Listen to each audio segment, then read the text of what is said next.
খালাকতানি মিন নার, আপনি আমাকে সৃষ্টি করেছেন আগুন দিয়ে, ওয়া খালাকতাহু, এবং আদমকে সৃষ্টি করেছেন, তাকে সৃষ্টি করেছেন মিন তিন, মাটি দিয়ে।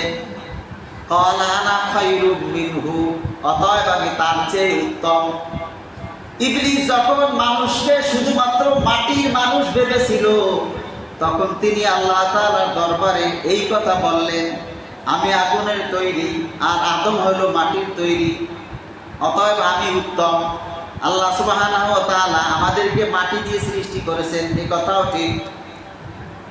আল্লাহ তাআলা মানুষকে তৈরি করেছেন, তৈরি করার পরে এরপরে আবার বললেন ফাইদা সাওয়াইতুহু, যখন আমি তাকে সুসংগঠিত করব, যখন তাকে সুন্দর আমি একটা অবয়ব দিব, ওয়া নাফাখতু ফীহি মির রূহি, যখন আমার রূহ তার ভিতরে ফুঁকে দিব, ফাকাউ লাহু সাজিদিন, তোমরা যারা ফেরেশতা আছো সকলেই তার জন্য সিজদায় অবনত হয়ে যাবে।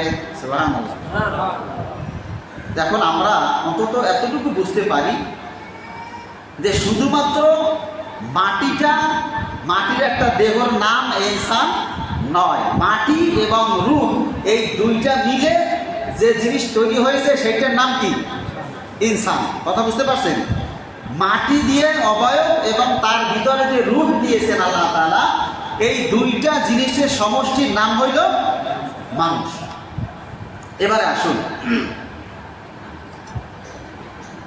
যারা জড়বাদী